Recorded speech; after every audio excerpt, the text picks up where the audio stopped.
Hey guys, tonight we're curling up inside the velvet-draped quiet of a room where the revolution hasn't arrived yet. At least not on the surface. You're stepping into Bourbon France, a world perfumed with orange blossom and powdered wigs, where royal carriages still glide past candlelit salons and dinner lasts 4 hours because conversation is considered a fine art. But look closely beneath all that satin, the floorboards are creaking. The people are restless. The air is changing. And inside the palace walls, a royal bride is slipping quietly into sleep.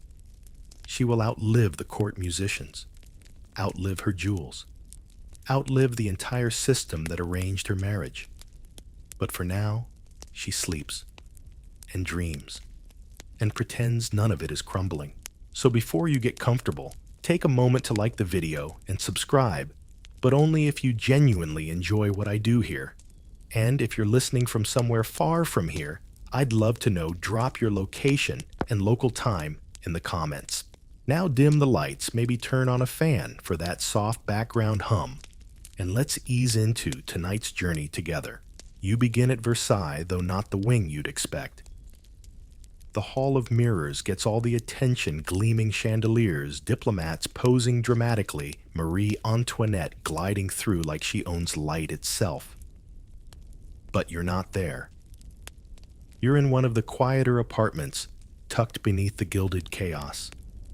The wallpaper is peeling a little. There's a draft, faint but stubborn. And they're curled in a canopied bed, big enough to host a small parliament, is a girl who's just been married. Technically, she doesn't look like a queen. Not yet. She's 17 cheeks flushed, not from rouge but from panic. Her hair is pinned too tightly. Her nightgown smells of rosewater and starch. She's trying to breathe slowly like her governess taught her. But it's hard when you've just been handed a crown and told quite literally to lie still and look grateful. Historians still argue whether she was chosen for her lineage or her pliability. She wasn't French, that much is certain. She came from a minor duchy, somewhere with too many consonants and not enough power.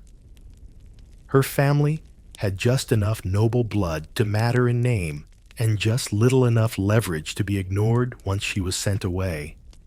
A perfect bride for a political match. A pawn with lace cuffs. She arrived by carriage, of course. They always do.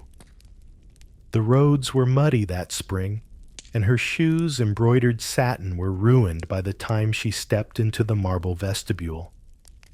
No one told her to change. They just nodded politely, measured her ankles with their eyes, and moved on.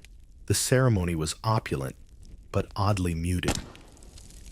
The Dauphin barely glanced at her during the vows.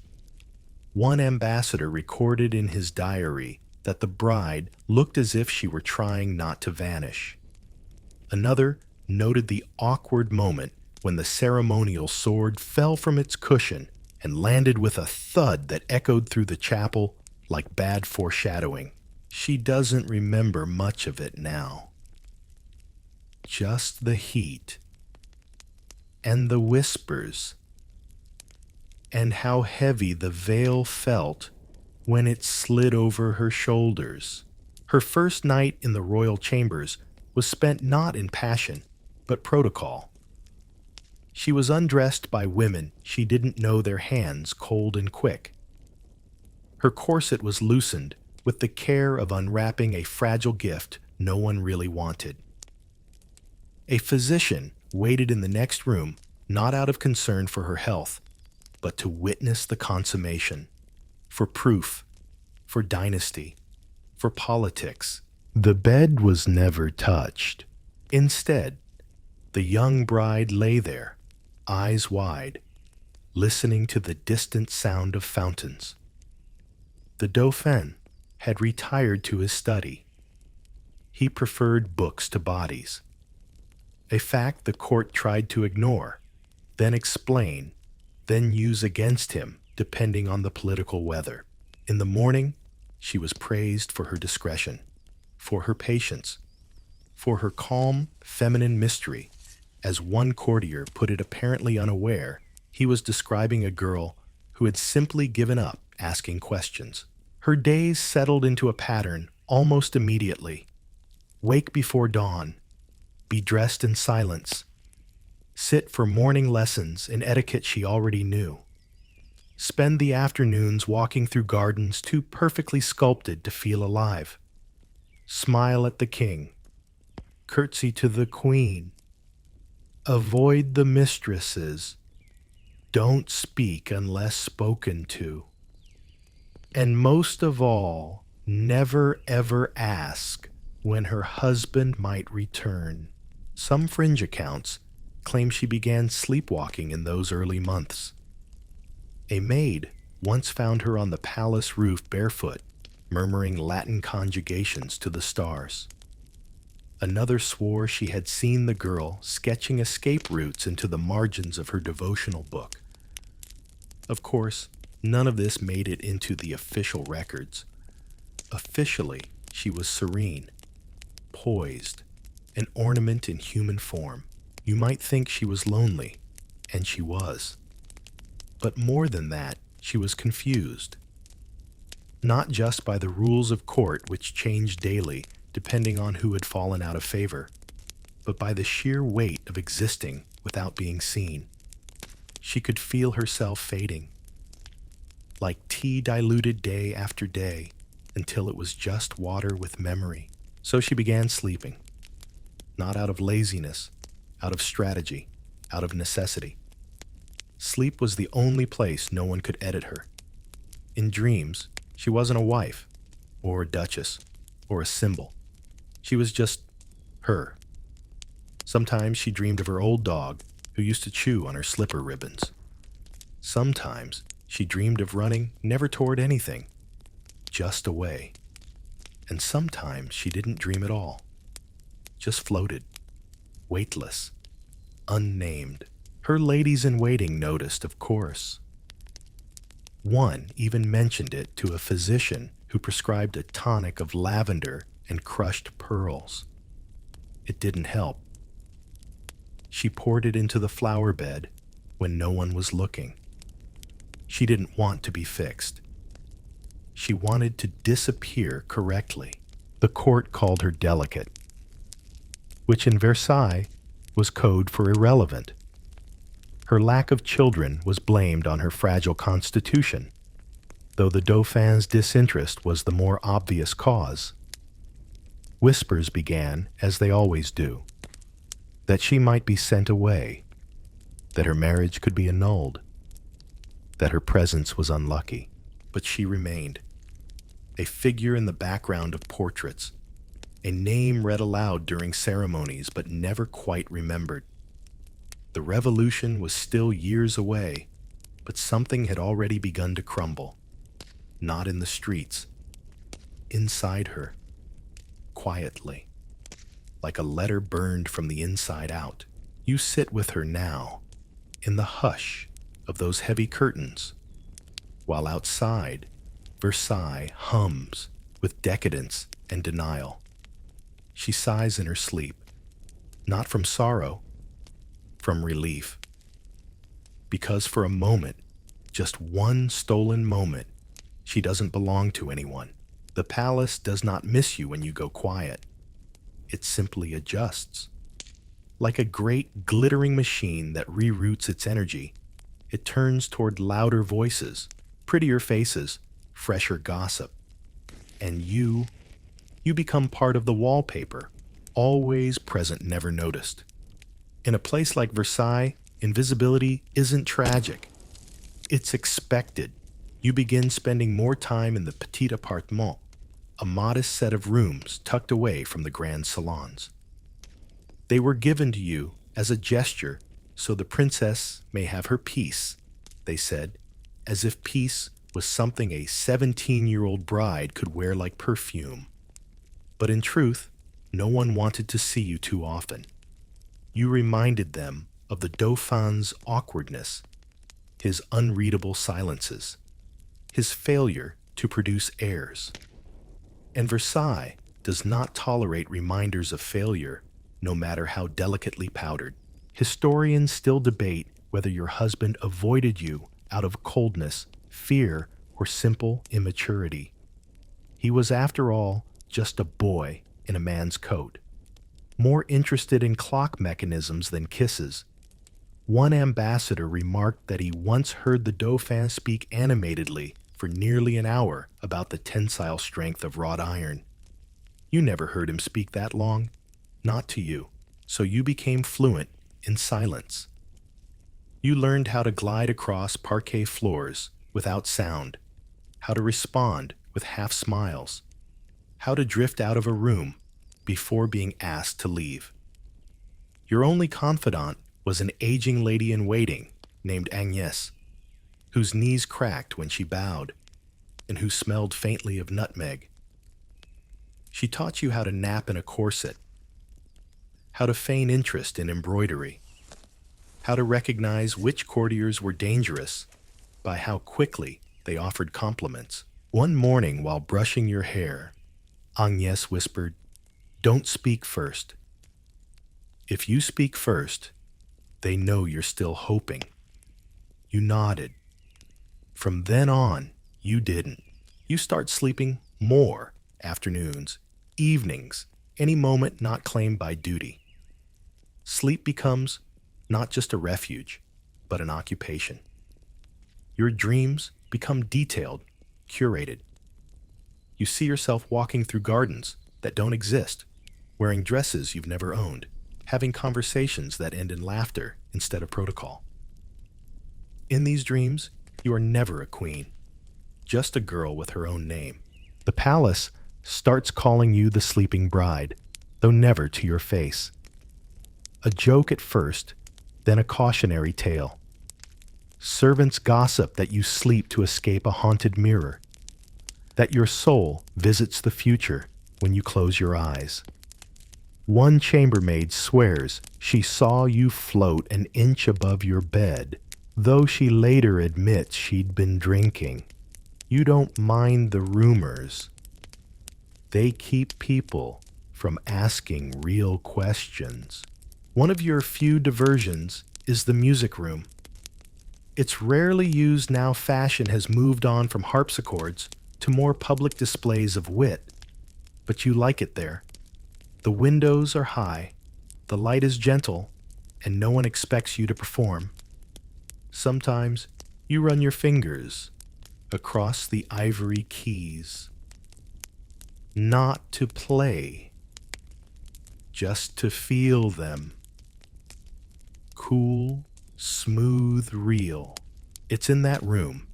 You find an old scorebook, blank pages interspersed with faded notations.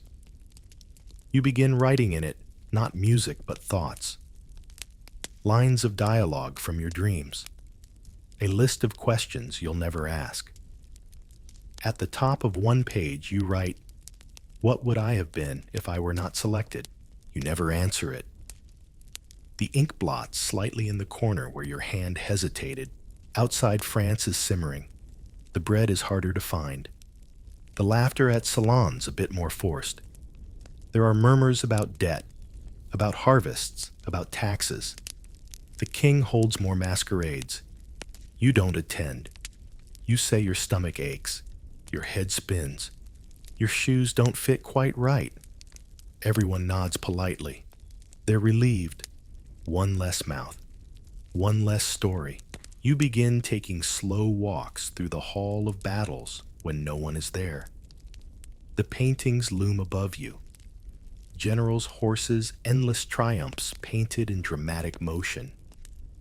You look up at them and wonder how many of those men cried the first night they were told they'd be remembered forever.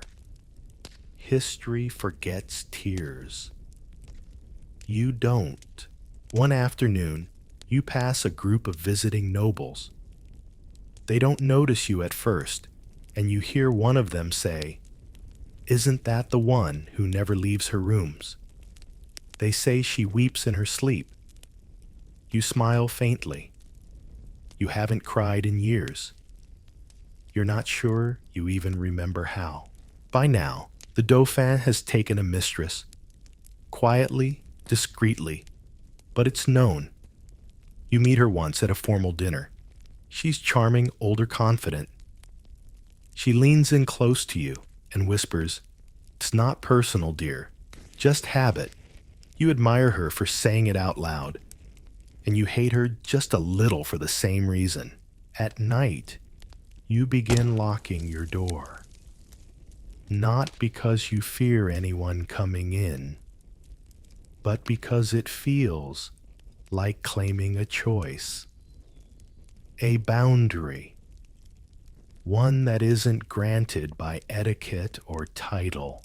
Agnes grows ill, a cough that won't leave. You sit beside her bed and hum the way she once did for you. She calls you my little ghost, and you squeeze her hand. The day she dies, you sleep through the funeral. No one wakes you. Time becomes a gentle thief. Your face changes, slowly, kindly. The child roundness fades. Your expression settles into something unreadable, like old marble. You don't resist it. You welcome it. It feels honest. The palace begins to forget how old you are. Some say 23, others say 30. One overconfident courtier insists you died and were replaced with a double. You overhear him and laugh behind your fan. It feels good to laugh, even if it's hollow. You start to walk barefoot in your rooms. A small rebellion. The cold tiles remind you you're still here. Still you. Still present. Outside Paris sharpens. The people are louder. There are pamphlets now, angry, funny, dangerous. Someone slips one into your sleeve during Mass. It shows a caricature of the Queen bloated with cake. You don't laugh. You don't return it either. You fold it and place it beneath your pillow. Not out of agreement, but curiosity. What does it mean to be hated by people who've never seen you? And one night, when the candles burn low and the air is thick with storm, you dream of fire. Not destruction, not terror, just light, everywhere. And in the middle of it, you stand quietly, unharmed, your nightgown fluttering like a flag of surrender or survival. You wake before dawn, sit up, breathe, and say out loud for the first time in years, "I'm still here." No one hears it. But the mirror across the room catches your eye, and for a moment you believe it nods. You begin counting the cracks in the ceiling. There are 9 above the chaise, 4 above the dressing table, and 1 that splits clean down the middle of your canopy like a thread pulled too tightly. You count them, not because you're bored, but because they're yours. In a palace where nothing belongs to you, not the rooms, not the duties, not even the smiles, you cling to the things no one else notices. The small things, the real things. Every morning, the same ritual. A maid you don't know brushes your hair. You no longer ask for names. They don't stay long enough for names to matter. The ribbons are chosen. The bodice laced tight enough to remind you you're not supposed to breathe too deeply. Then you're walked through gilded corridors by people who speak in footnotes, not conversations. A bow here, a nod there, always graceful, always composed, but inside you drift. You imagine different lives as you walk a florist in Marseille, arranging peonies in the summer, a nun in a quiet convent where the only sound is the ringing of bells. A widowed innkeeper who knows every traveler's name but forgets her own. In all of them, you have the one thing you cannot find here: peace earned by choice. You've stopped trying to impress the queen. She no longer sees you. Or perhaps she never did. Her world is louder, more polished, built on a scaffolding of performances and powdered ambition. You once tried to play along, memorize the compliments, mimic the curtsy. But you're not made for that kind of theater. So now you watch from the edge of rooms, sipping tepid rose water, your smile just wide enough to be invisible. Historians still argue whether the queen disliked you because of politics or because of something simpler. You were quiet, and quiet women are always mistrusted in noisy places. Sometimes you write letters you never send, not to your husband, not to your mother, but to a girl who doesn't exist yourself, imagined as someone else. I hope your shoes are comfortable, you write. I hope the wind touches your hair like a friend. I hope your name is spoken without expectation. You tuck the letters under your mattress, knowing no one will ever find them. Or if they do, they won't understand. One evening during supper, a candle sputters and throws light across your plate. You notice the silverware doesn't match. The spoon is slightly newer, less worn than the rest. It strikes you absurdly as a sign that something is changing, that someone somewhere misplaced something and the universe noticed. You hold that thought like a secret in your chest. The gossip is getting louder now. People talk about the Americans, about Bastille, about taxes and bread and pamphlets printed in wine cellars. You don't know what any of it truly means, but you recognize the tone. It's the same tone courtiers used when the king's last mistress began to fall from favor, sweet on the surface, but sharp underneath. The sound of knives hiding behind lace. You start waking up before the bells, before the birds. In the gray hour when everything feels honest, you walk through your chambers in slippers, touch the wallpaper, the carved arms of the chairs, the little crack in the window pane that no one's ever repaired.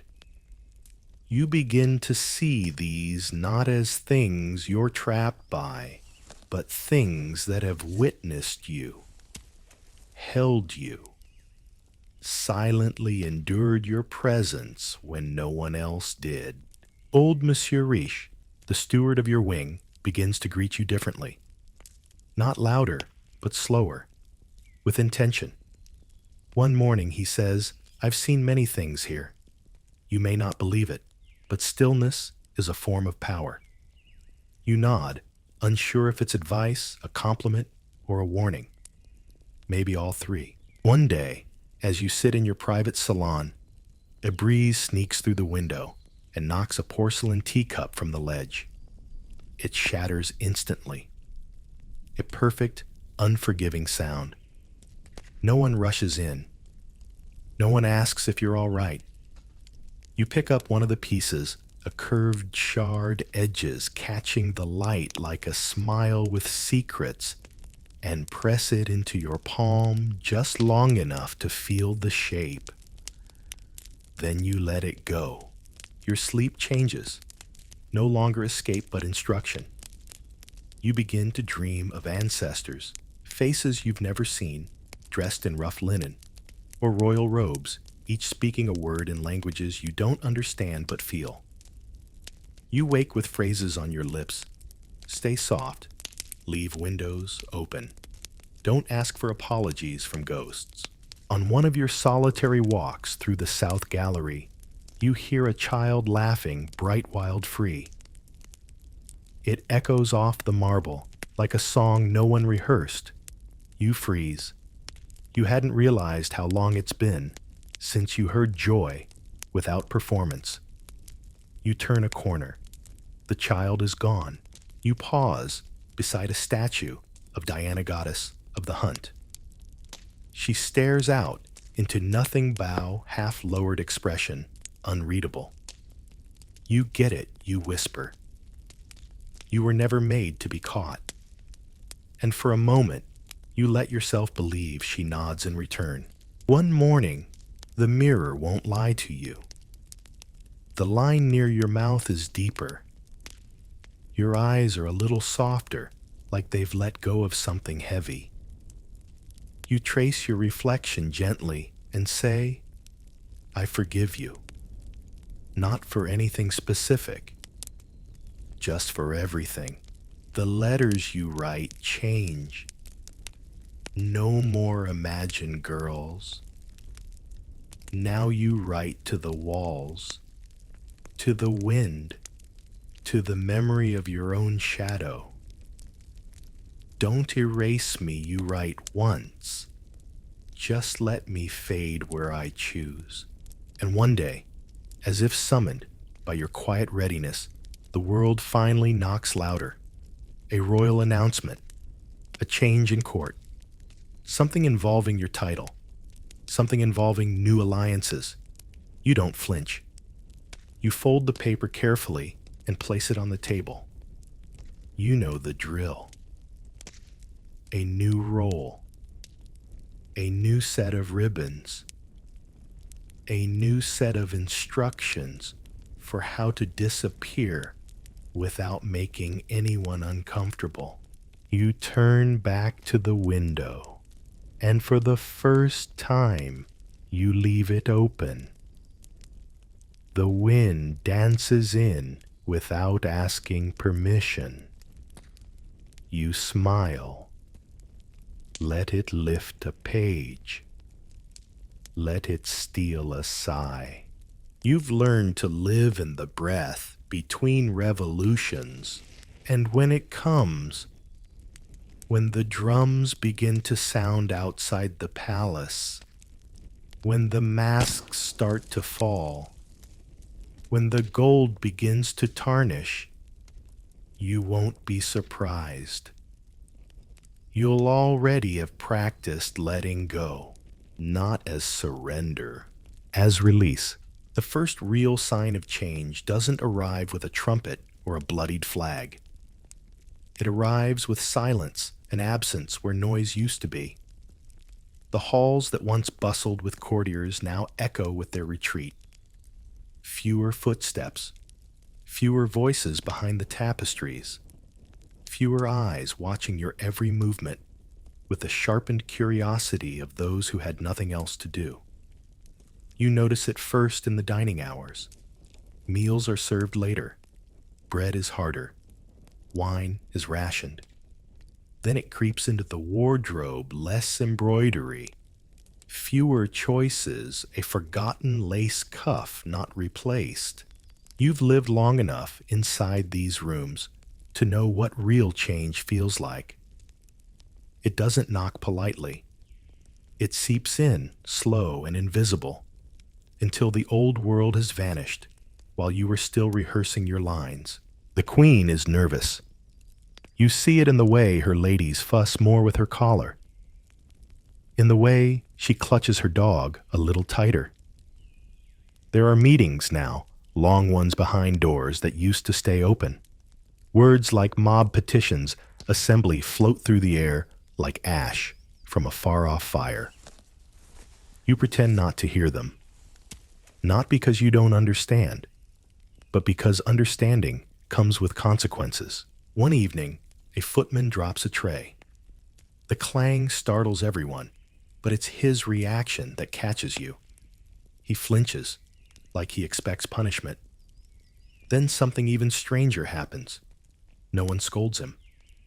They just stare at the silverware, scattered like fallen soldiers, and go quiet. That's when you realize fear has changed its shape. It used to wear wigs and powdered shoes. Now it wears anticipation. You begin to sleep more lightly, not out of worry, but readiness. Your body knows that something is ending, even if the letters from Paris haven't said it out loud yet. And when you do, dream, the images are sharper. Doors blowing open, trees shedding leaves too early, a bird circling a chimney not landing. Historians still debate whether the aristocracy could feel the ground shifting beneath them, or whether they simply refused to look down. But you've always watched the ground. You've spent too many years in the background to ignore the details that others step over. One morning, a servant enters your chamber and forgets to curtsy. Just walks in, places a bowl of fruit, and walks out. You stare at the place where she stood. You don't mind the oversight. In fact, you welcome it. The illusion is cracking. Even courtesy is beginning to disobey. By the end of the week, whispers reach you that the king has lost his appetite, that he no longer finishes his bread, that he walks at night pacing in slippers along the gallery of mirrors, stopping to look at his own reflection like it might offer an answer. You wonder what he sees. You wonder if he's learned how to count cracks in the ceiling. A letter arrives. You recognize the seal, not royal, but familial. Someone from your childhood, someone whose voice you haven't heard in a decade. The letter is cautious thin, with pleasantries, but beneath the ink, you sense a tremor. Come home if you can, it says. And then after a space, or if not, remember your name. You fold the letter and place it in a book you no longer read. Not because you won't leave, but because you've already begun leaving in small, invisible ways. You no longer sit at the front during services. You stop correcting the maids when they forget your title. You take walks not in the royal gardens, but in the unused wing, where the wallpaper curls and the air smells like old pine. It's during one of those walks that you find it a door you don't recognize, small, half-covered by a tapestry tucked behind a servant's alcove. You push gently. It creaks open. Inside a narrow stairstone and spiraled leading down into quiet. You descend. At the bottom, a room. Empty. Dust thick on the floor. In one corner, an old spinning wheel. In another, a forgotten chair. You sit. You breathe. You think this is the most honest room in the palace. You return the next day. And the next. Eventually, you bring a blanket, some dried lavender, a small candle in a cracked holder. You don't tell anyone. This becomes your sanctuary, not from the revolution, but from expectation, from the weight of being someone else's symbol. You start to write again, not letters, not poetry, but memory. You write about the smell of the hall when the court danced last winter, about the sound your slipper made on the marble floor during your first entrance, about the boy who delivered your gloves and smiled without fear. You write not because you hope someone will read it, but because you're finally speaking your own language again. One afternoon, while in your quiet room, you hear something above loud metallic distant. Not the sound of war, but the sound of preparation. Furniture being moved, locks being tested. You extinguish your candle and wait. The air feels tighter, like even the dust knows to be still. Later that night, you're told there will be no more carriages, no more visitors. The palace is closing itself like a fist. A week passes, then another, and then the shouting begins. From outside, the gates beyond the manicured trees. Not just voices, but fury. Raw, cracked, urgent. You don't go to the windows. You don't need to. You've heard enough silences to know what breaks them. Servants vanish. The queen withdraws. Guards stiffen.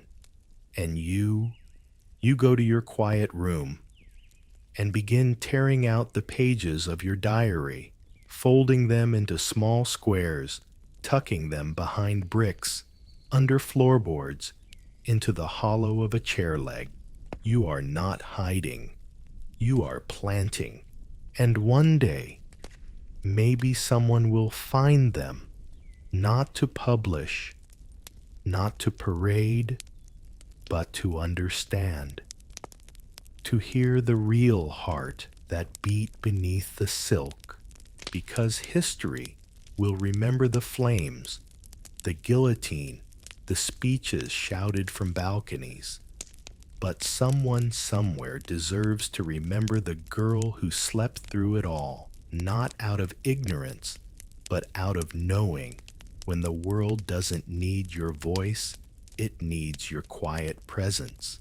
And so you wait, not as a prisoner, not as a coward, but as a witness to the end of one era and the beginning of another, and to the stubborn, impossible beauty of having survived them both.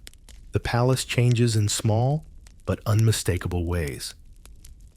First, the uniforms shift bright royal blues, replaced by quieter browns and grays.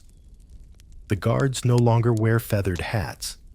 Their muskets, once more ceremonial than functional, are polished with purpose now. You pass a hallway where once hung portraits of past kings. Most have been removed. The walls bear hooks still dangling, like forgotten punctuation marks. Even the smell of the palace begins to shift. Less perfume, more oil, more iron. Something metallic is seeping in. But the oddest part isn't what changes. It's what stays. The bells still ring at midday. The kitchen still prepares lemon tarts on Sundays. The linens are still pressed, folded, stacked. It's as though half the household believes things will return to normal if they just keep performing the rituals. As if repetition can outlast revolution. You don't argue. You don't rebel. You don't even flinch. You exist. And in times like these, existence itself becomes defiance. One evening, a visitor arrives. Rare now, almost unthinkable. You recognize the emblem on his collar, though it's faded. A cousin, perhaps, or someone who used to call himself that before titles became dangerous.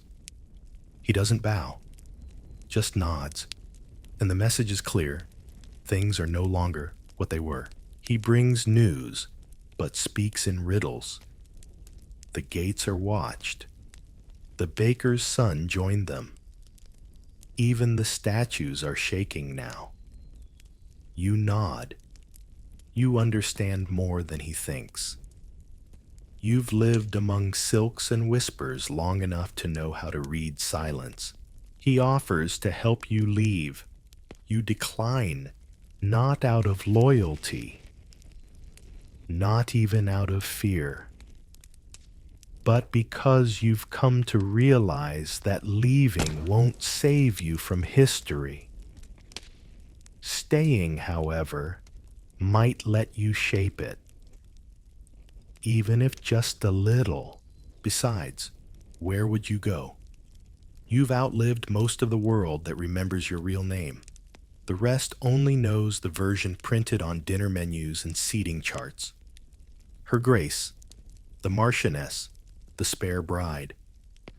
You haven't been called darling in years. You haven't heard run since childhood. You have no interest in starting over as someone else's burden. You walk with him through the courtyard. The fountain once flowing is dry now. Moss lines the base like a green sigh. He asks softly, "Do you miss it? The old court?" You don't answer immediately. Then, only the laughter. He doesn't know if you mean yours or theirs. That night, you write again. This time, a letter not meant to be sent, just meant to be true. You write to someone who doesn't exist anymore, a version of yourself perhaps, or maybe the mother who braided your hair before your first court appearance. You write, "The silence is growing, but I am not afraid of it. I've learned its patterns. I know when it's hungry and when it's only lonely." You fold the letter and tuck it inside your pillow, not for someone to find, for you when the noise returns. The following week, the Queen retreats entirely. No meals in the grand hall, no garden strolls. The whispers say she cried when she saw the tricolor hanging over the city gates. Others say she didn't even look. Either way, she's gone from view. And with her, the last layer of illusion. The staff is smaller now. Fewer hands to draw the curtains. Fewer eyes to notice how the roses in the courtyard have gone untrimmed. There's a wildness returning to the palace. Vines that grow faster than scissors. Birds that nest in chandeliers. Dust that dares to settle on velvet. And you embrace it. You find an old harp in the music room long out of tune. You pluck at it anyway, not for melody, for memory. The strings hum like distant bees. You hum with them. You play until your fingers ache. Then you stop and listen. The echo is beautiful. One afternoon, you walk barefoot through the marble corridor. The chill kisses your soles. It feels honest. You haven't felt something this honest in years. A maid spots you and gasps. She offers slippers. You decline.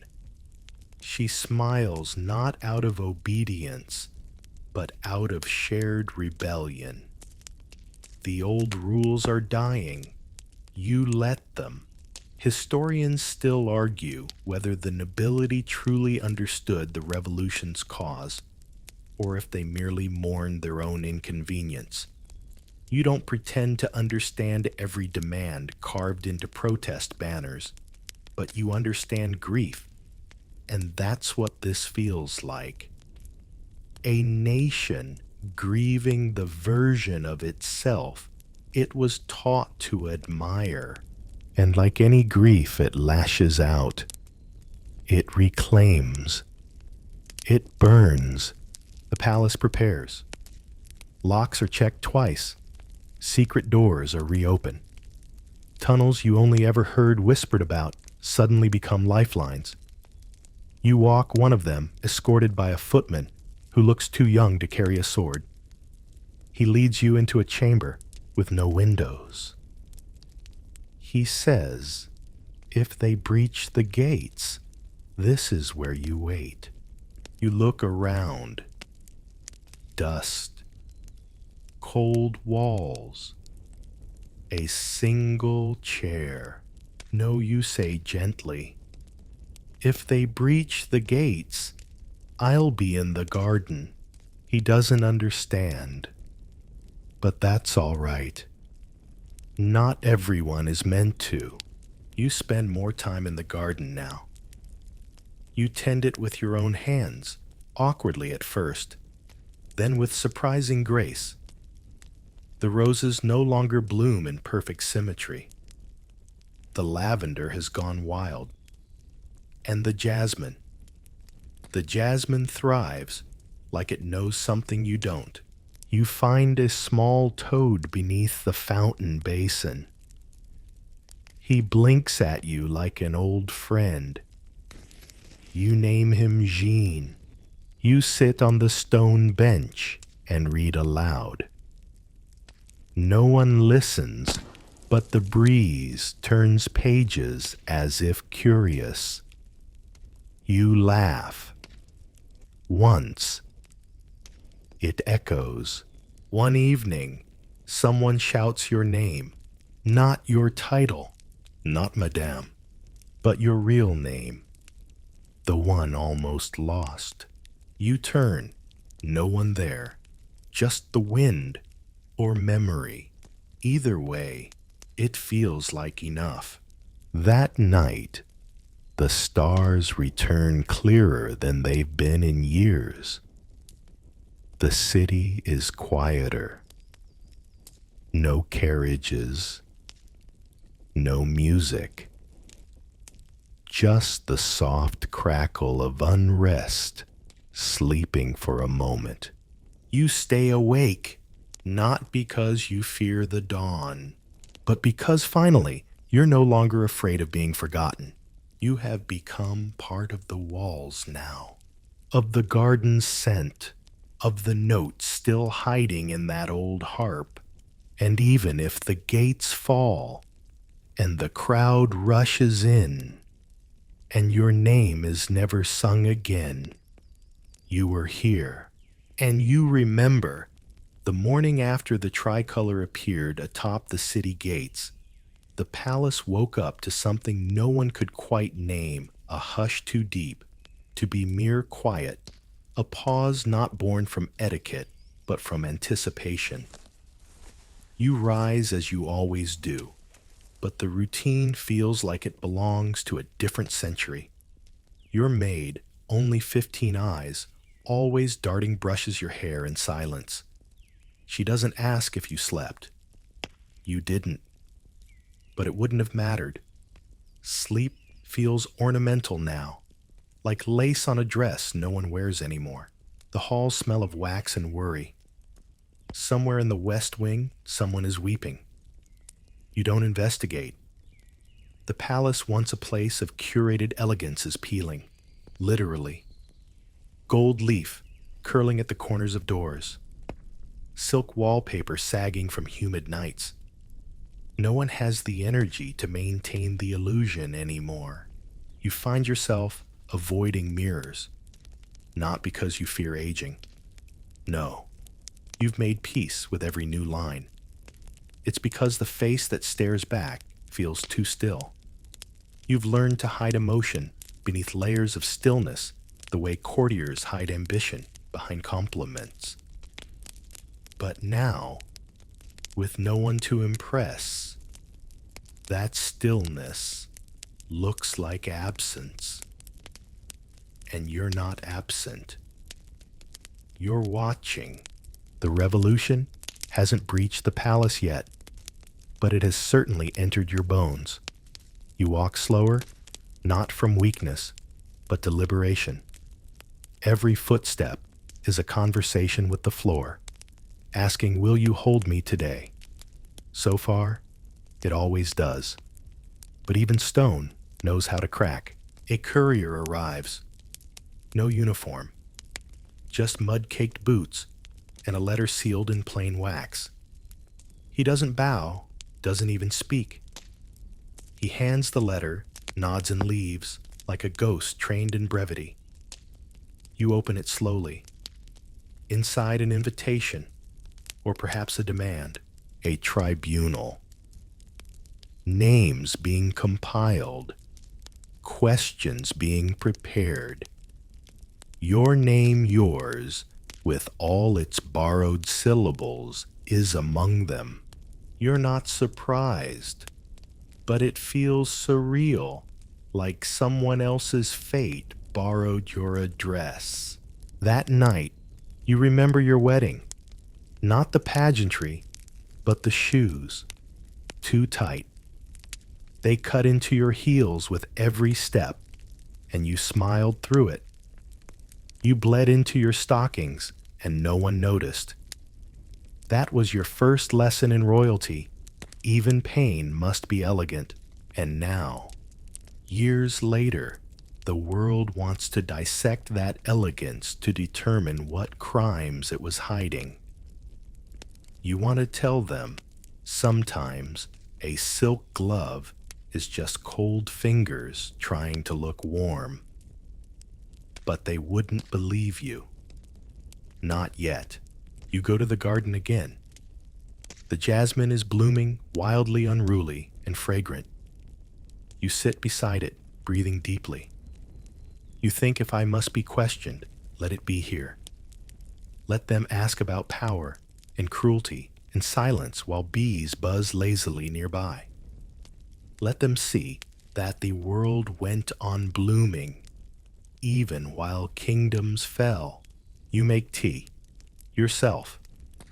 It's not good, not the way your kitchen once did it, but it's warm, and the steam wraps around your hands like comfort. You drink slowly. You think of your mother, who used to cup your face with both hands when you were sick. You think of your sister, the one who died before she ever wore her first ribbon. You think of the boy who gave you a handkerchief once, back when you were still allowed to be unguarded. You've kept that handkerchief, hidden in the lining of your dressing screen, yellowing now, but real.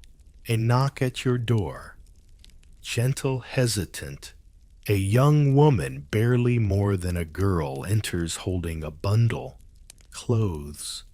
She says softly, "They said you should prepare." You look at the fabric. Not silk. Cotton. Unbleached. Revolutionary white. It's the opposite of everything your wardrobe stands for. You take it. You nod. Later in private, you put it on. The cotton is scratchy. The neckline too plain. But it fits. And oddly, it doesn't feel like defeat. It feels like pause. Like the breath before a sentence that changes the room. Historians will later argue whether noble women like you understood the trials they faced, whether you were innocent ornaments or complicit figures, whether your silence was protection or privilege. They'll never agree. You don't plan to explain, but you will speak. The tribunal is held in a repurposed library. The shelves are still full of books no one dares open anymore. You walk past volumes of Latin odes, treatises on monarchy, and embroidered ledgers that list names of dancers and debtors. The irony is so thick you almost laugh. You're brought to a chair. Not a throne, just a wooden seat scuffed and a little wobbly. They ask your name. You give it, the real one. The room stirs. It's the first quiet rebellion of the day. They ask what you knew of the excesses, the cruelty, the hunger outside the gates. You answer, "I knew it like a whisper through velvet." Faint, distant, but present. They ask if you dined while others starved. You say yes.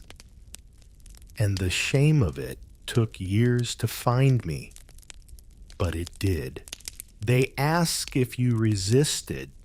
You pause. I outlasted. Is that enough? There's no applause, no verdict, just murmurs and scribbled notes. You're excused, not freed, just released. On your way out, you pass a window. Your reflection appears briefly in the glass. For once, you don't look away. That night, you sit alone in your chamber. You light a single candle. You hold the flame close and whisper to it. They asked me questions, you say, but I gave them answers they weren't listening for. Then, almost without thinking, you smile.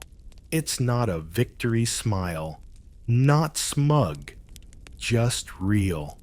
Like the jasmine blooming outside, you undress slowly, folding the cotton robe as you once folded silk. Carefully, deliberately, you place it at the foot of your bed. Tomorrow, you'll wear it again, not because they asked you to, but because it reminds you who you are without embroidery. You lie back.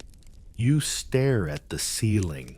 The palace is quieter than ever, but your thoughts are loud. And finally yours. You sleep. And for the first time in what feels like a century, no one wakes you. No knock at dawn. No whisper from the hallway. No rustling skirts in anticipation of some court ritual that's already lost its meaning. You wake up because you are ready, not because someone decided you should be. The light in the room is soft, almost tentative, as if even the sun is unsure how to greet you now. You sit up slowly, pressing your palms into the cotton mattress that once held down your embroidered fate. Today, it feels lighter. Breakfast is simple. One steamed roll, a bowl of sweetened milk, a fig already split in half. You thank the maid with a nod. She doesn't speak, but her eyes meet yours and stay there for more than a second. That's new. That's something. You spend the morning walking the inner court. No retinue, no fanfare, just your feet on tile, your fingers trailing along the walls where the paint is starting to peel. You pass a doorway where a servant used to wait with your slippers. He's not there anymore. You don't miss the slippers. You miss the feeling of being expected. A robin watches you from the courtyard fig tree. You remember reading somewhere that birds don't recognize human faces, but you wonder if this one might. Maybe it remembers you when your hair was darker, your steps quicker, your laughter a bit less rare. You pause under the tree and breathe in. Not like a queen, just like a woman with ribs and lungs and a memory of being loved once, maybe, somewhere. Later, you receive a visitor. She's not a noble, not a courier, just a girl 15 or 16 from the kitchens, judging by the faint scent of ginger and steam that clings to her sleeves. She carries no letter, no announcement, just a book. I thought you might like this, she says. Her voice is quiet but doesn't tremble. You take the book. It's bound in cheap fabric, a small crack in the spine. Inside, handwritten pages in uneven script. Recipes, not the kind for court feasts, the kind for rainy afternoons. Persimmon stew, lotus root porridge, a tea made with browned rice and orange peel. You look at her. You made this. She nods. It's a good thing to leave behind, you say. Much better than a war. She smiles, then steps back without waiting for praise. Leaves you with the book. You run your fingers over the cover. You don't open it yet. You just hold it, because for once, someone gave you something without asking anything in return. You think about all the things you've been given over the years. Jewels that dug into your scalp. Robes that chafed your arms raw. A marriage that came with no hands to hold. An empire that used your name but never your voice. And now, this a gift with no ambition behind it. You sit by the window and finally open the book. The ink is dark, but the hand that wrote it is still learning. Some letters lean too far forward. Some ingredients are spelled creatively. But it's beautiful. Each recipe is a story, a trace, a memory encoded in measurements and methods. Stir clockwise. Rest the dough for half a song. Remove the seeds, but keep the bitterness. You trace one recipe slowly with your finger, then close the book and set it on the sill.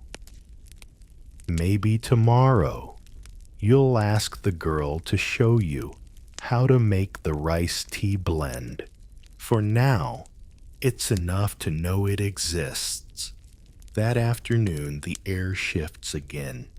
You feel it in the soles of your feet, in the part of your spine that always knows when thunder is about to roll in.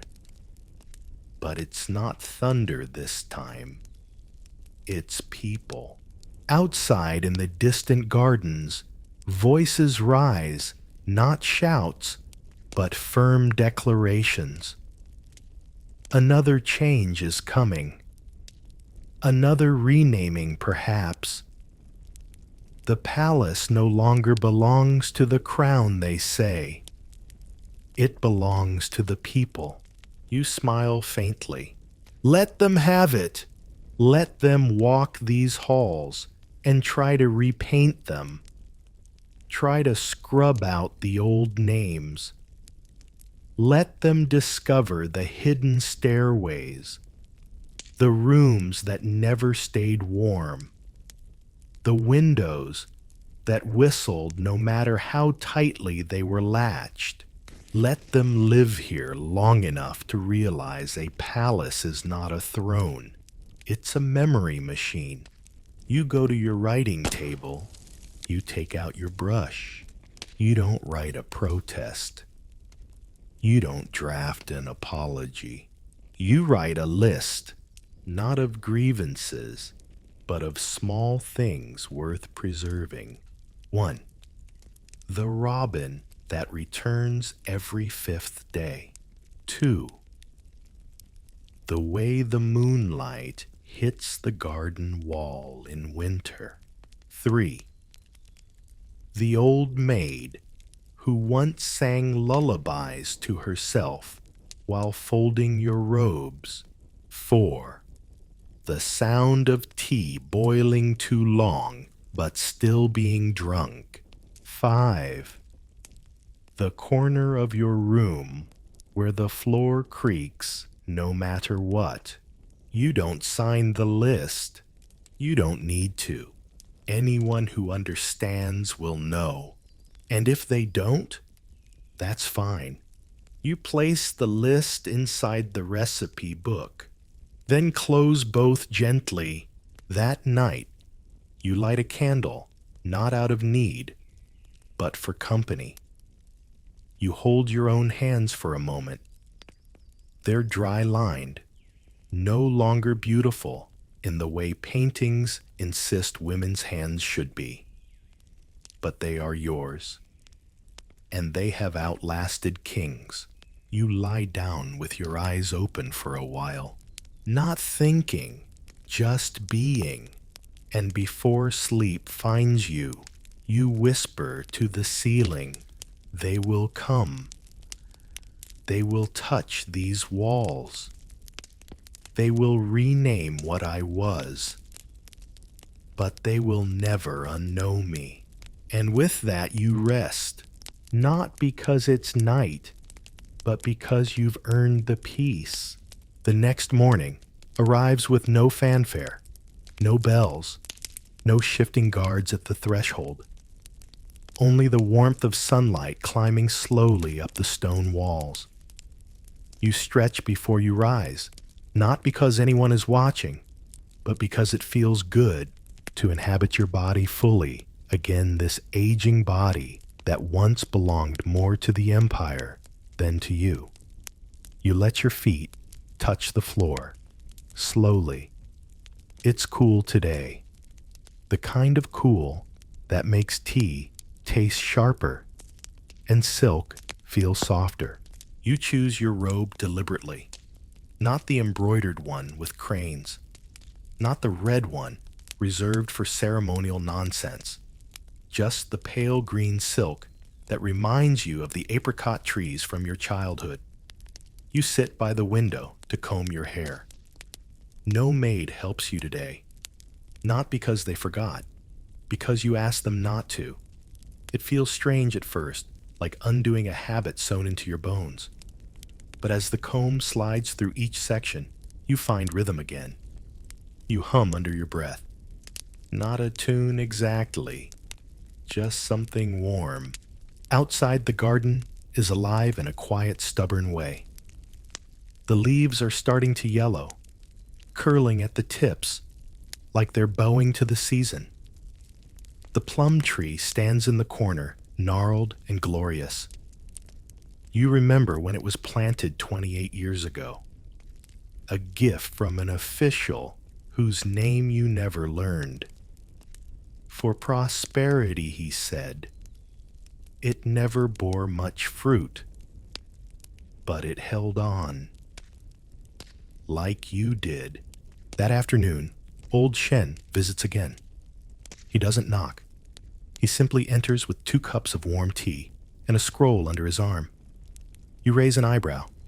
He places the tea down and unrolls the scroll. A map. The city drawn in delicate lines, each gate, each canal. You recognize it, but not like this. What is it, you ask? He hesitates. Then a copy of the old routes. Before the fire. Before the barricades. You nod slow. Why bring it here? Shen shrugs. They're coming again. Different banners. Different chants. But the same feet. You sip the tea. Do they know this room exists? He chuckles dry as old wood. They never do. Later, after he leaves, you take the map and hang it on the far wall. Not as a warning, as a reminder.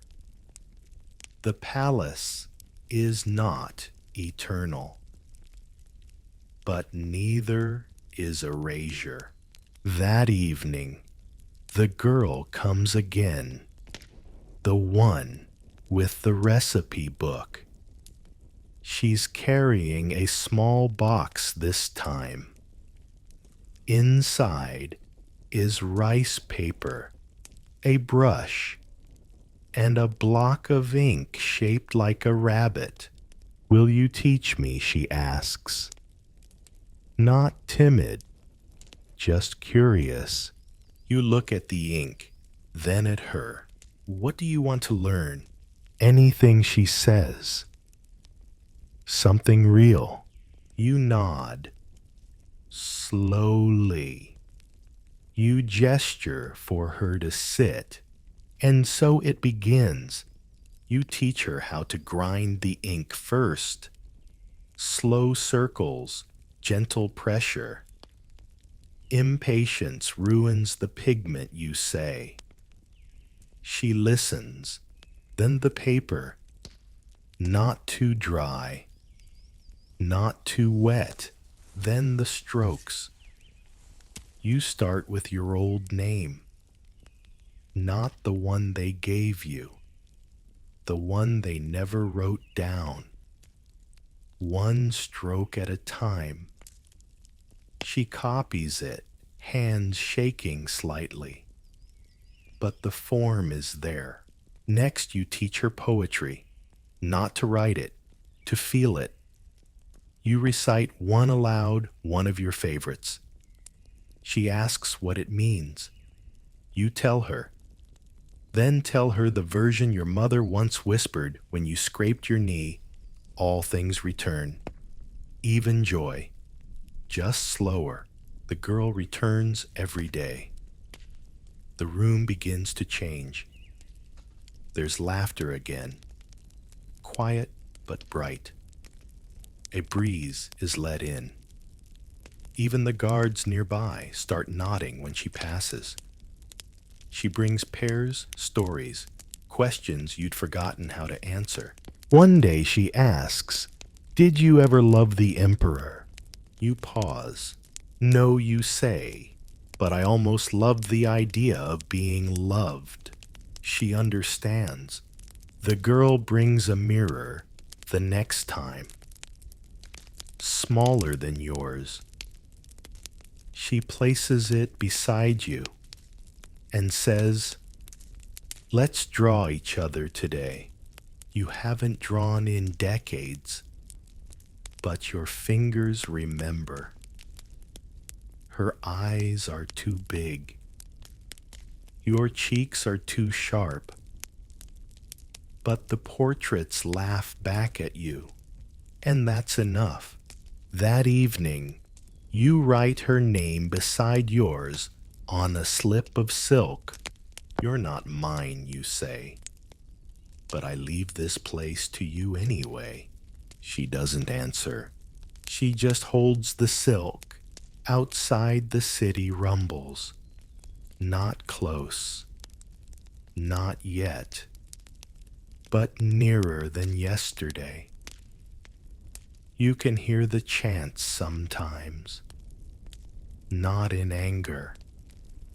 In hunger. They want bread, not blood. You think good. That night, you don't sleep right away. You light the heirloom lamp.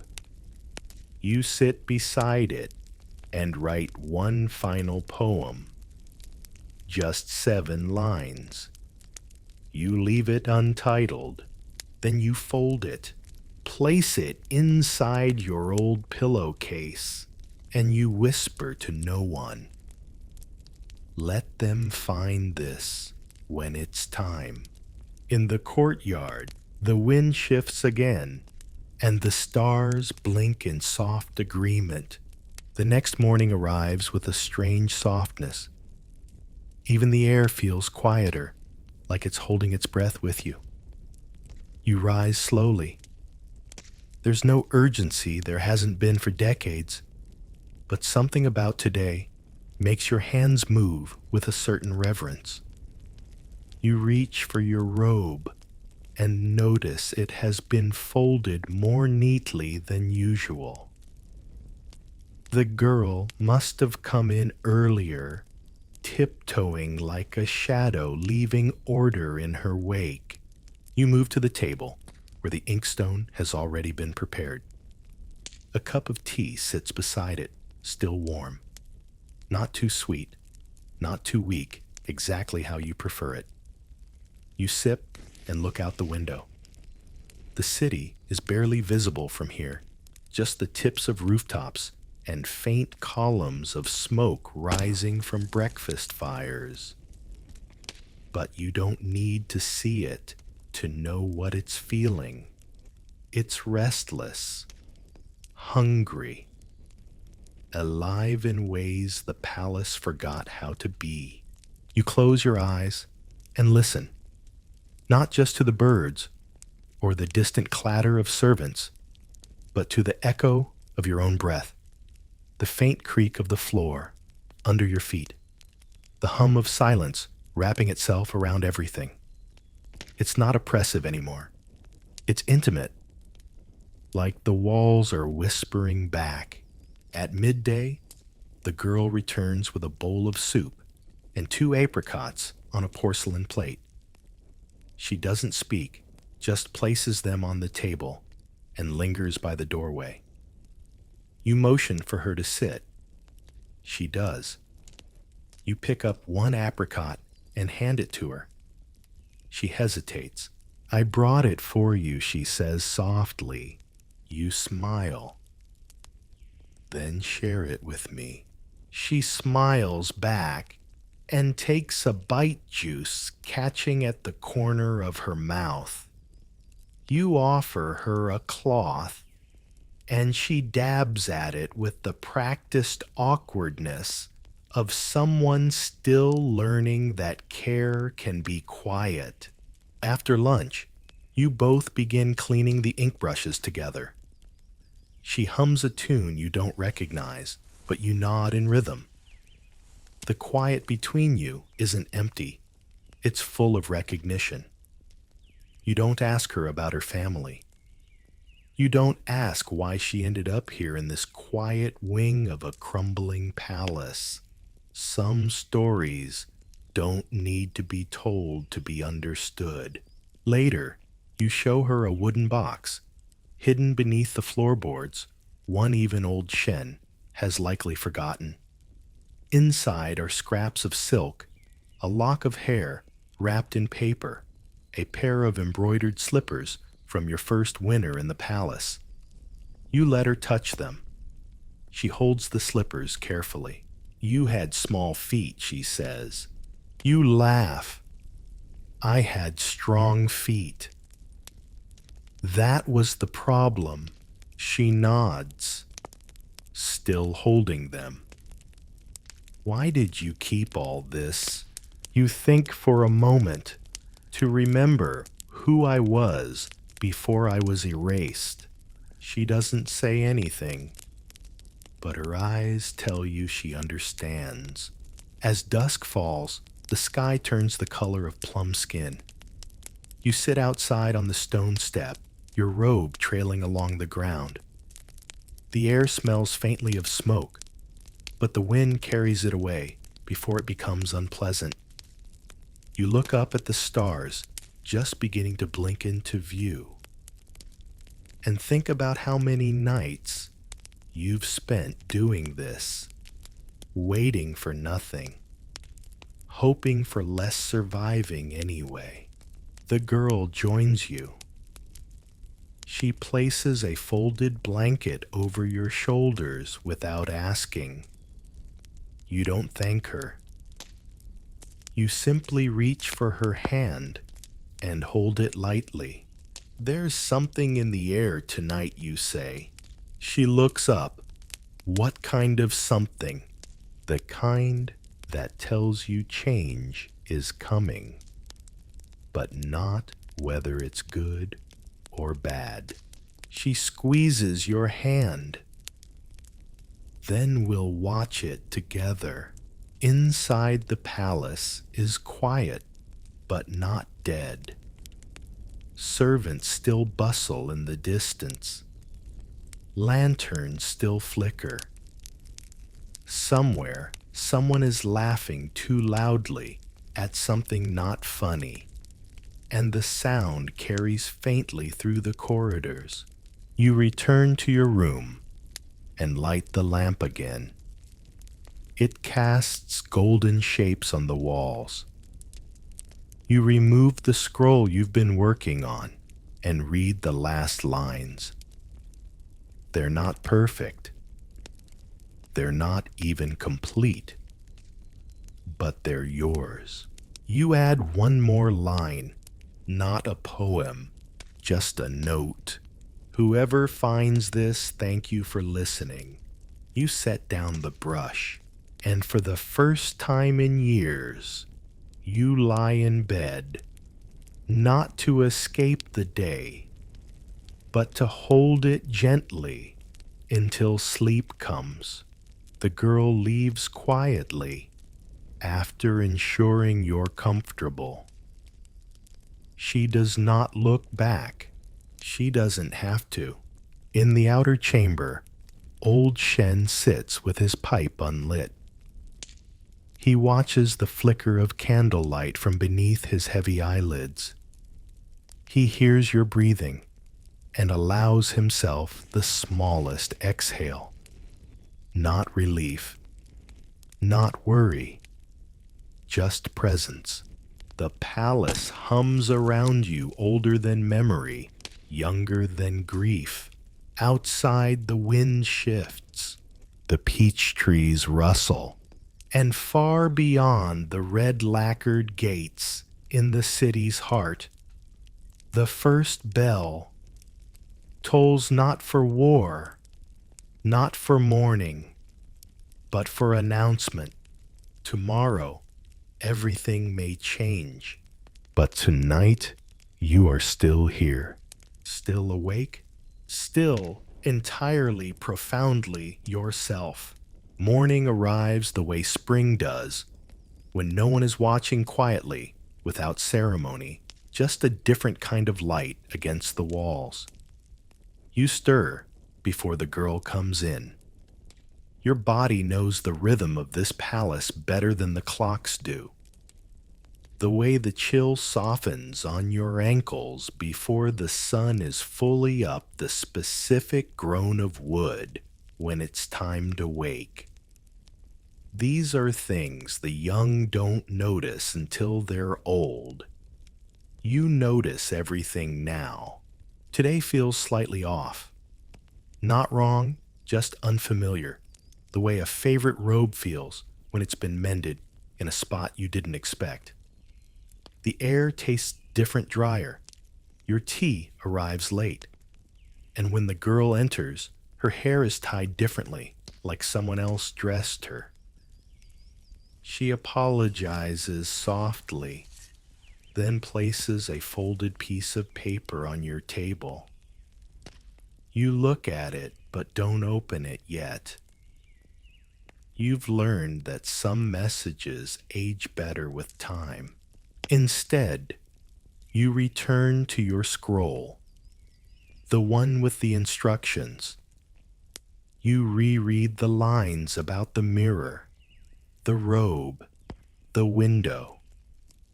You still agree with them. But now you feel the need to add something.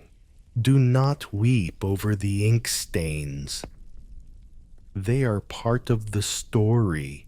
You add it in the margin, just below the original lines, the way monks used to write prayers in the edges of scripture, half comment, half confession.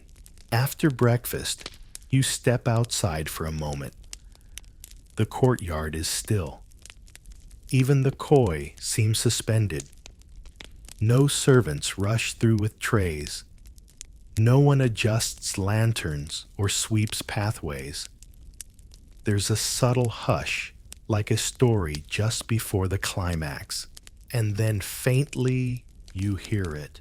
Voices, not in your wing, but beyond. A gathering.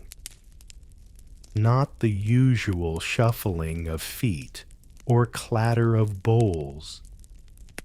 This is organized, rhythmic, like soldiers or protesters.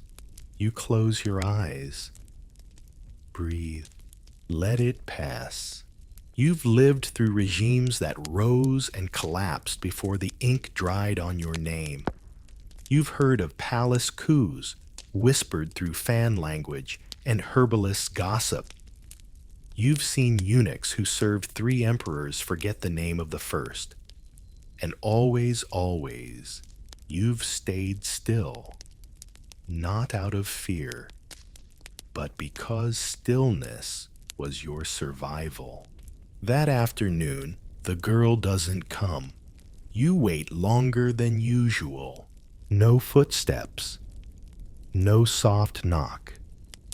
No tea tray. No scent of peaches or pressed linen. You open the folded note from this morning. It's not long, just a few characters in careful, hesitant handwriting. They are closing our wing. I beg to stay. You put the paper down and listen. Nothing. Later, old Shen comes in, slower than usual, his breath slightly ragged. He bows lower than he needs to. They asked for a head count, he says. You nod. And I told them you were still writing. You smile. Good. He clears his throat. There's talk of a transfer, of relocation. You touch his sleeve gently. Let them talk. You know what's happening. The palace is shifting. The throne might be changing hands. Or maybe the ministers are finally hungry enough to eat each other. It doesn't matter. You've watched dynasties bend like willow branches. What matters now isn't who rules, but what remains when they're gone. That evening, for the first time in decades, you write a letter to no one in particular. Not a scroll. Just a simple page folded into quarters. Do not fear forgetting. It is part of remembering. You tuck it beneath your pillow. Sleep is harder tonight. Your body aches in ways that aren't physical. The kind of ache that comes from having outlived not just people, but entire definitions of yourself. You stare at the ceiling and trace shapes in your mind, the plum blossom pattern carved above your bed, the phoenix wing embroidered into your first wedding robe, the cracked glaze of a bowl you once dropped and secretly glued back together.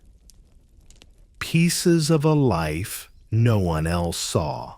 You drift in and out, dream of a hallway filled with wind, of a hand yours reaching out for someone who doesn't turn around, of laughter, your own. Young, unbroken, echoing through rooms that no longer exist. When you wake, it's not yet dawn, but someone is at the door. Not the girl, not Chen. A man, broad-shouldered, formal robe, doesn't bow. He looks at you and says your name, not the title. The name your mother whispered. The one only 3 people alive have ever used inside these walls. You nod. Come, he says. You rise slowly. Wrap yourself in your robe. You don't ask questions. Outside, the air smells of ink horse sweat and something metallic. They walk you down a corridor you've never entered, past a screen carved with cranes, through a doorway that always remained locked. The man says nothing. In this new wing, the paint is fresher. The incense burns cleaner, but it doesn't feel alive. You're shown to a new room, larger, brighter. Someone has already placed your brush and scrolls on the desk. Your mirror sits on the windowsill. Your robe, yes, that robe, folded perfectly on a cedar bench. The bed is smaller, but the silence is the same. And when the man leaves, you sit down and you smile, not because it's better, not because it's just, but because you know deep in your marrow that no matter how many rooms they move you through, you are no longer someone who waits. You are someone who remains. The days that follow pass not with chaos, but with eerie neatness, like someone has cleaned the edges of your world too carefully. No one explains who ordered the transfer. No one tells you why your old courtyard is suddenly under repairs, even though the roof never leaked and the stone paths were worn smooth by your own feet. And no one uses the word exile, but you know it still lingers in the air, dressed up in more polite clothing. Your new rooms are polished, the bedding fresh, the scrolls arranged with the kind of attention that only the guilty give. Even the flowers on the table change each day, carefully rotated between orchids, white peonies, and once curiously chrysanthemums out of season. A silent apology, maybe, or a reminder that someone still remembers how to open the old seasonal records. Shen returns 3 days after the move. He bows not quite as deeply and brings with him your favorite tea blend, though it tastes slightly different in this new wing. The water here is sharper, cleaner, but it lacks the minerals that once flavored every sip with memory. You drink it anyway. Taste like titles is adaptable. The girl never returns. You ask once softly, and Shen lowers his eyes. She's been reassigned, he says, the way one might say, banished without frightening a child. You don't press. You've learned over the years that pressing too hard can make things disappear faster, so you start again. You walk the perimeter of your new space until you know every uneven tile, every breeze from the window vent, every soft creak in the lacquered floor. The view is different. No pond, no plum trees, but there's a patch of sky just above the eastern wall that shifts beautifully at sunrise. You begin waking earlier just to catch the changing shades, the way light leaks over the palace like a whisper. And in the quiet hours, you return to your writing, not poems, not instructions, but fragments, observations, the way the new servants walk more quickly when they approach your door, the smell of bamboo polish on the floorboards, the rustle of fabric when someone listens behind a screen. You don't write these for anyone to find. You write them because naming a thing, even silently, is how you stop it from erasing you. One morning, while adjusting a lamp, you find a slip of paper tucked beneath the base. It's folded small, the way palace love notes used to be. But this isn't a love note. It's a line of verse, badly written, slightly off meter, but familiar. You read it 3 times before it settles in your chest. It's one of hers, the girl's. From a scroll, you never let her finish reading aloud. She wrote this, you murmur. Shen, standing nearby, nods once. I thought you'd want it back, he says. I found it in your old room. She must have left it behind. You smooth the paper and place it inside your mirror box. Not because it's valuable, but because it's proof that something once bloomed here. And even if it's gone, the scent remains. That evening, thunder rolls over the horizon. You smile. You always liked storms. Not because of the drama, but because thunder doesn't pretend to be anything but what it is: loud, honest, and brief. You open the window just slightly. Rain begins to fall, soft and uneven, tapping on the sill, like it's unsure whether it's allowed in. You leave it open and sit beside it, wrapped in a wool shawl you haven't worn in years.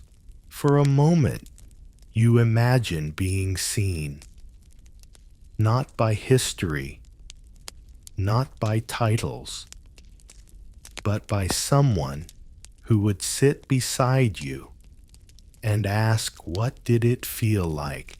And you'd answer, it felt like forever, until it didn't, and they'd understand.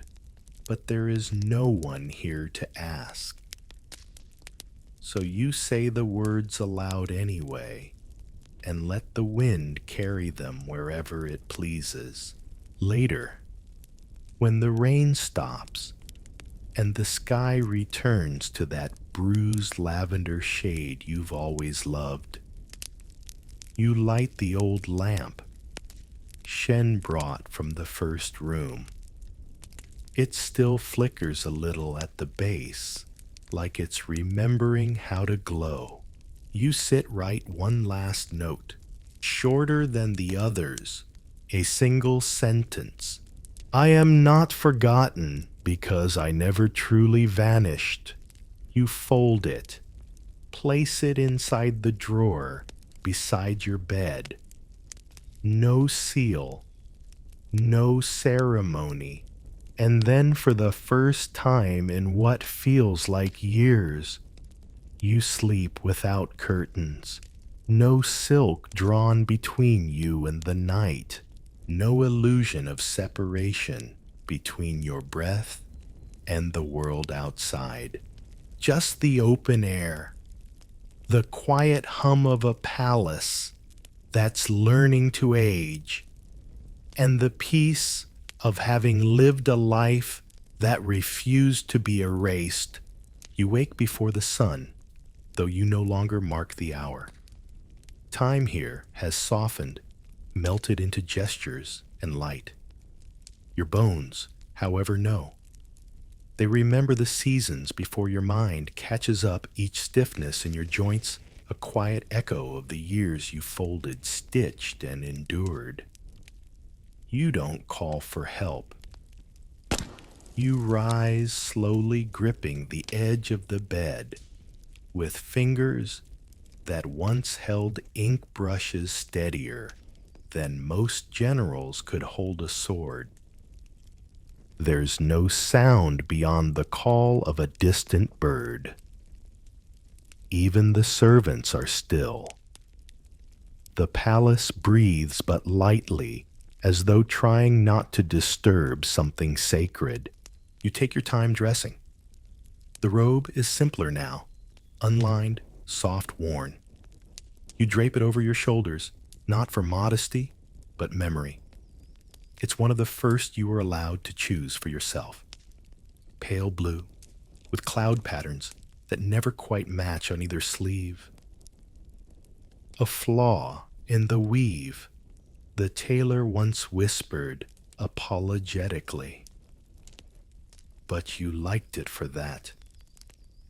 Real things you'd learned had imperfections. At the table, a single bowl of warm porridge waits. No fanfare, no tray. Shen must have known you'd want the quiet. He doesn't knock. He doesn't hover. He's nearby, though. You feel it the way you feel the sun before it rises. You eat slowly, not because you're savoring, but because your hands no longer rush. The act of chewing, of swallowing, of warming your belly with rice and ginger, it feels like a ritual now. Not grand, not solemn, just real. Afterward, you open the window wide. The sky is still wrapped in silver. A light mist clings to the rooftops. You hear the hush of the courtyard broom somewhere far below. You smile. There's comfort in knowing the world continues regardless of whether you participate. And then with the same grace you once practiced for your wedding day, you sit down at your desk. The final scroll lies beside you, not to write, just to touch. You run your hand along the edge. The rice paper has curled slightly at the corners. Your seal, still faintly red, has bled into the grain. You don't open it. You already know every line. Instead, you reach for the jade lotus. Tap it once. The same way you always did when you were thinking, when you were afraid, when you wanted to remember you had a body, a pulse, a will. You hold it for a moment. Then you place it in the center of the table and turn it just slightly so the carved petal catches the light. One last act of arrangement. You stand again. Return to the bed. Smooth the pillow. Fold back the blanket. Then you sit your back straight, your hands resting on your knees. You wait, but you are not waiting for death.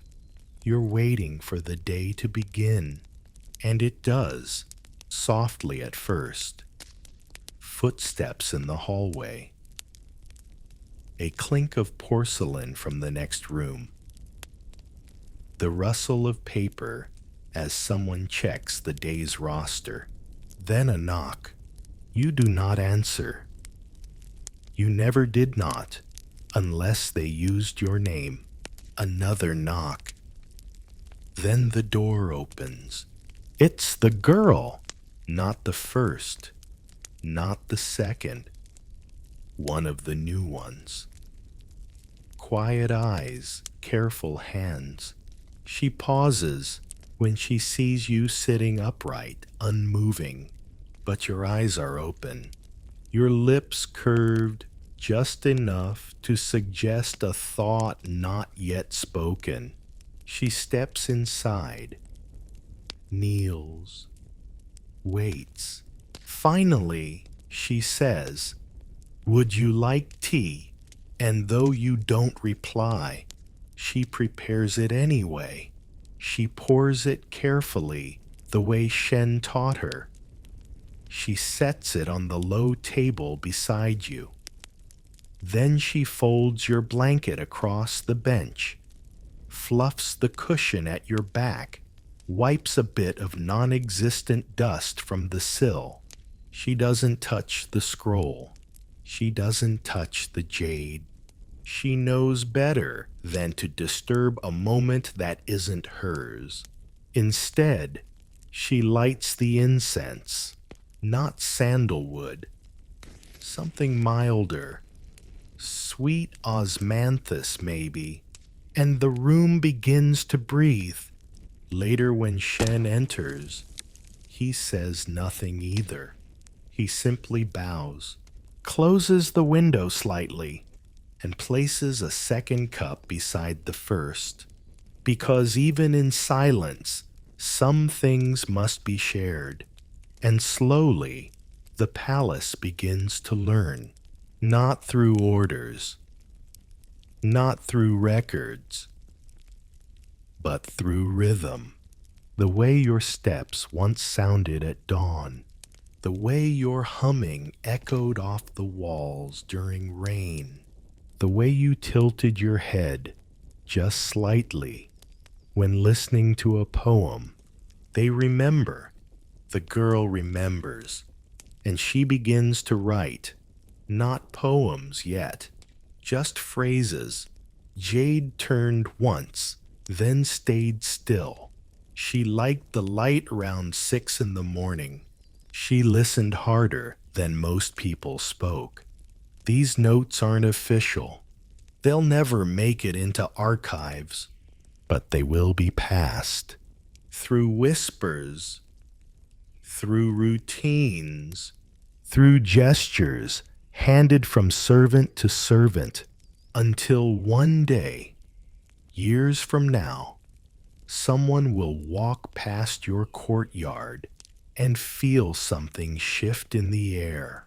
A warmth, a quiet, a name they do not know how they know. And it will be enough because you were here. You endured. You were more than your silence. And now, even that silence carries your shape. And now, the sky has shifted again. Its colors stretch longer, like a yawn just before sleep. The palace walls blur into velvet blue, and the lamps outside flicker gently, no longer trying to fight the dark, just keeping it company. You sit a little deeper into your bed, feel the cool of the sheets brush against your skin like quiet silk. Maybe you're still thinking about her, the empress who never raised her voice, who never chased revenge, who never asked to be remembered, and yet somehow still is. That's the thing about presence. It lingers, even after the person is gone, even after the ink dries, even after the stories start with no one knows her real name. There's always something left behind. The weight of a folded robe, the curve of a wooden brush, a page just slightly creased where someone once leaned too hard while writing the word endure. So tonight, let her story settle into you like a final breeze through an old window. Let her stillness soften your breath. Let her patience steady your thoughts. And let her quiet victory, that refusal to disappear, remind you that sometimes surviving with grace is the loudest legacy of all. Sleep well wherever you are, and if you're still awake, that's okay too. She would have understood.